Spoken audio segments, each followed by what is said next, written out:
For many moons, a powerful mermaid known as Asamili had been terrorizing the village. It was said that she was as old as the river itself, with skin as smooth as polished stone and hair that flowed like the deepest waters. Her eyes, dark and piercing, could see through the hearts of men and women alike.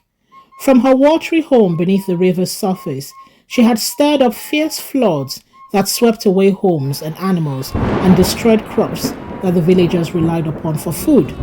The once lush fields were now mud streaked and barren, and the once clear waters were muddled with silt and debris. Asamili had a beautiful daughter that lived on land deep in the forest called Dumebi.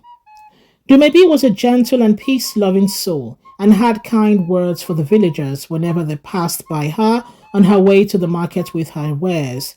She made potions and salves from the lush herbs that grew freely and sold these to the villagers to cure their minor ills. She was much loved and respected by the good people of Ani-Udo, but they feared her mother, the great spirit of the river Asamili. Asamili was not easy to appease. Folklore had it that she had been wronged by a human many moons ago. Indeed, some said it was Dumebi's father who was responsible for her anger towards humans. He had betrayed her trust and had been banished to the land of the spirits for all his natural years, leaving the villagers to face the incessant outbursts of the great spirit of the river.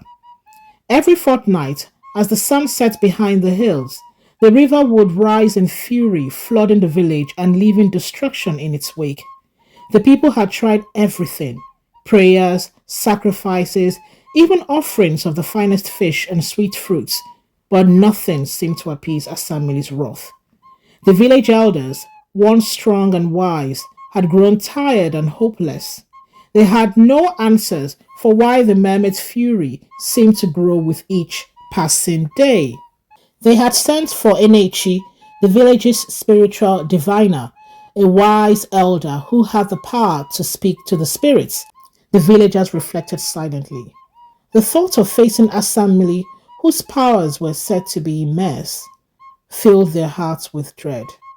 But there was one among them who did not fear.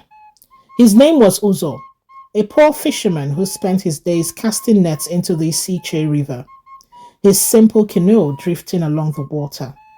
Uzo was not like the others in the village.